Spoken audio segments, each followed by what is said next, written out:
Good morning, students. My name is Mandeepka from California Public School. Hope all of you are fine. Now let's start today's topic. We are doing the 10th chapter.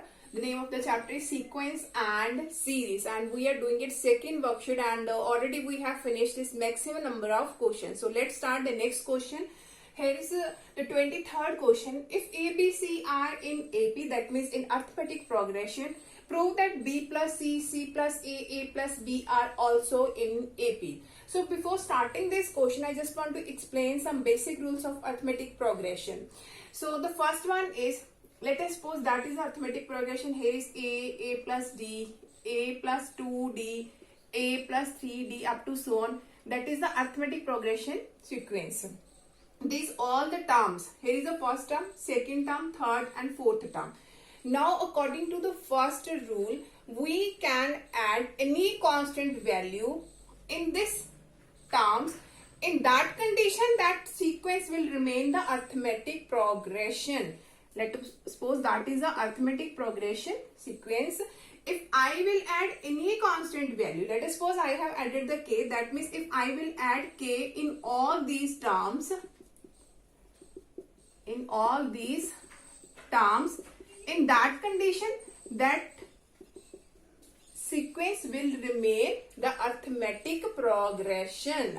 And according to the second rule, we can subtract any constant value, and in that case the sequence will remain the arithmetic progression. We can add any constant value, we can subtract any constant value. Let us suppose I have subtract here k. Here is A plus D minus k, A plus 2D minus k, A plus 3D minus k up to so on. In that condition, that sequence will remain the arithmetic progression. We can add any constant value, we can subtract any constant value, and the third one is we can multiply it with all terms with any constant value, and in that condition the arithmetic progression sequence will remain the arithmetic progression. So if I will multiply it with k, so here is k into A plus D, here is k into A plus 2D, here is k into A plus 3D up to so on is there, and in that condition the sequence will remain the arithmetic progression. And in the last one, we can divide with any constant value k, but except 0, because if I will divide each term by 0, that will become not defined form. A by 0, that is not defined. That means we can divide the arithmetic progression by any constant value except 0, and in that condition the sequence will remain the arithmetic progression. So if I will divide it by k, so here is A by k, A plus D by k, A plus 2D by k, A plus 3D by k up to so on. In that condition, that sequence will remain the arithmetic progression. So according to first one, in each term we can add any constant value, in each term we can subtract any constant value, in each term we can multiply it with any value, and in each term we can divide any constant value except 0. And in all these conditions the sequence will remain the arithmetic progression. Now let's start this question.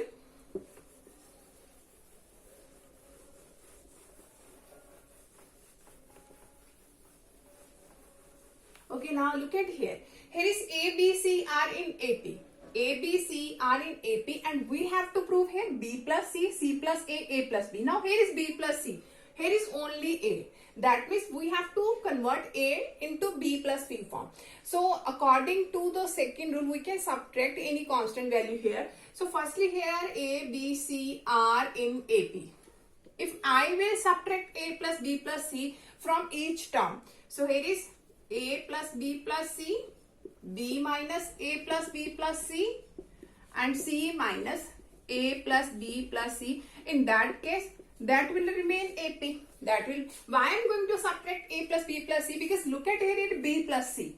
So in that condition, here is B plus C. If I have to subtract here A plus B plus C, because A and A both will be cancelled, and only here is B plus C. So after that, it becomes negative of B plus C is here. B and B are cancelled, and here is negative of A plus C is there, and in this case we have negative of A plus B is there, and that is also in AP. That is also in AP. But here is positive B plus C, positive C plus A and positive A plus B. That means we have to do its multiplication with minus 1. So by doing its multiplication with minus 1, here is B plus C, A plus C and A plus B. That is also in AP, which we have to prove. So we have to remember all the basic rules of the arithmetic progression. After that we can easily solve all these types of the question. Now let's start the next question of this worksheet.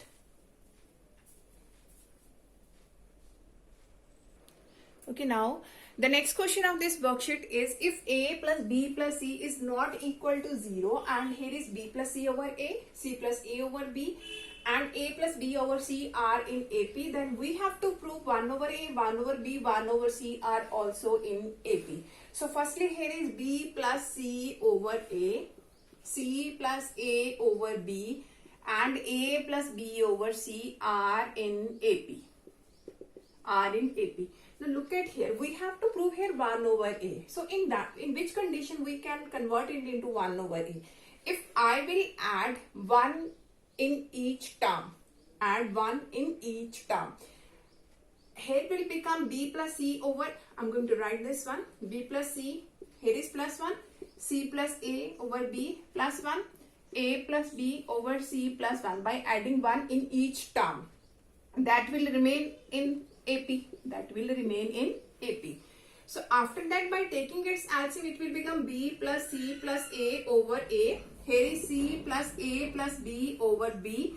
Here is A plus B plus C over C. That also in AP. That will also in AP. So look at here, A plus B plus C. Here is also A plus B plus C. Here is also A plus B plus C. After that, we need only 1 over A. That means we have to divide each term by A plus B plus C. And we can divide it by A plus B plus C because A plus B plus C is not equal to 0. Here it is given that is not equal to 0. So divide each term by A plus B plus C. Here is 1 over A, here is 1 over B, and here is 1 over C. And that is in AP. And that we have to prove 1 over A, 1 over B, and 1 over C are also in AP. Now come to the next question of this worksheet.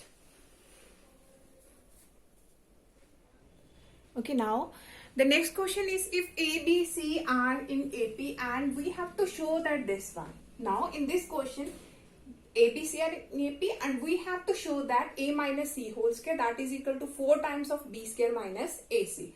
So firstly, if A, B, C are in AP, that means double of B is equal to A plus C.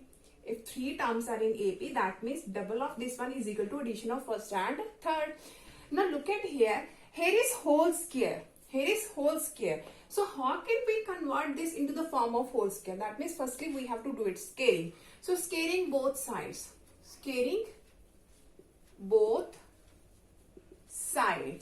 So here is 4b square, 2 square is 4 and b square, and in this side we have a plus c whole square. So by using the identity here, a square plus c square plus 2ac. Now look at here, here is negative its whole square is there, a minus c. So we have to convert its whole square in the negative form.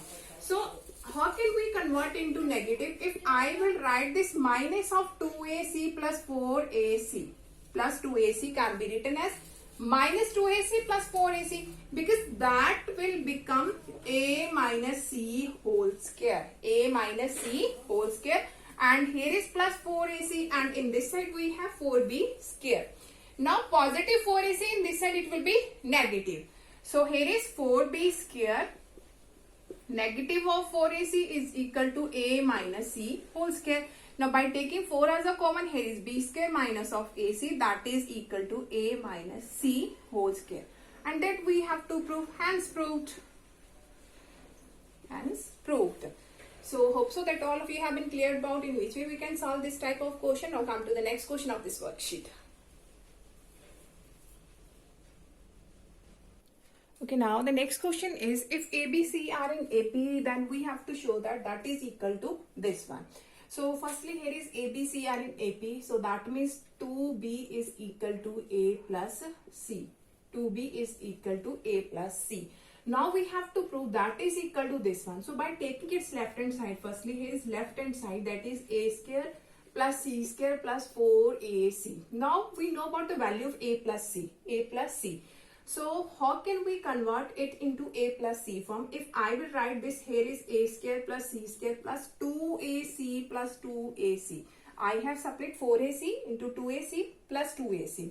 So that will become A plus C and its whole square, and here is plus 2AC.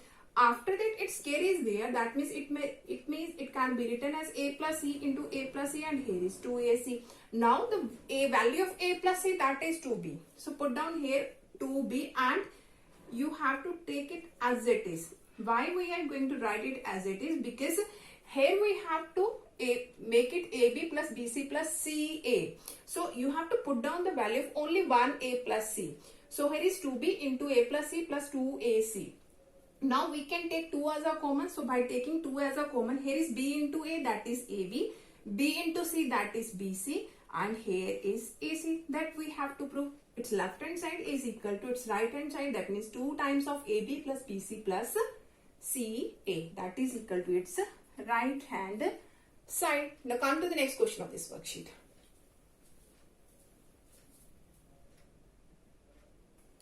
Okay, now the next question is, if log 3 base 3 2 raised to power x minus 5 and log base 3 2 raised to power x minus 7 by 2 are in AP, and we have to find what is the value of x. So firstly, if these three terms are in AP, that means a double of this one is equal to addition of first and third. So that means 2 times of log base 3 2 raised to power x minus 5, that is equal to log 3 2 plus log 3 2 raised to power x minus 7 by 2 is there. Now here is 2 multiplied. That means we can shift into the form of power. So it can be written as log 3. Here is 2 raised to power x minus 5 and here is whole square. It can be written as in this way. So here is log A plus log B. So log A plus log B, the value of A is 2, the value of B is this one. So log A plus log B, that means log A into B. So it can be written as log A into B. Now log 3 both have cancel. So after that we have here is 2 raised to power x minus 5 and its whole square, and in this side by multiplying with 2, here is 2 into 2 raised to power x, and here is only 7 because 2 and 2 both are cancelled. So after that how can we solve this one? If I will put 2 raised to power x is equal to y, any variable you can take except x, because x is already used in this terms. So here is y minus 5 and its whole square, that is equal to 2y minus of 7. So after that by using the identity a square plus b square minus 2ab, that means 10y. Here is positive will become negative in the left hand side and that will become positive equal to 0. So here is y square minus of 12y and here is 32 equal to 0. Now we have to make its factors, and its factors are 8 and 4 because 8 4s are 32 and 8 plus 4 that are 12. So y minus 8 and y minus 4 are the factors of this quadratic equation equal to 0. That means the value of y is 8 and 4, but we have to find its x. So after that put the value of y here and we can easily find out its x. So 2 raised to power x is y. So firstly by take y is equal to 8. So it can be written as 2 cube. By comparing this, the value of x is 3. And in this side here is again 2 raised to power x is y. So put the value of y, that is 4. So it can be written as 2 square. In that case we have the value of x is 2. Now we have to check which value of x will satisfy these terms. So if I will put down here 3, any one of these terms, you have to check whether they satisfy or not. Here is log 3, here is 2 raised to power 3, because if I will take the value of x equal to 3, 2 raised to power 3, that is 8 minus 5. 8 minus 5, that is positive 3. So that will satisfy, but here is x equal to 2. If I will take 2 here, here is 2 square, that is 4, and 4 minus 5, that is negative, will not exist there. So we have to take only x equal to 3 and that will be rejected. That will be rejected. So only value of x is equal to 3. and that is the last question of this worksheet. Hope so that all of you have been clear about in which way we can solve all these types of question. Now for tomorrow we'll start the next worksheet of this chapter. Thank you so much everyone.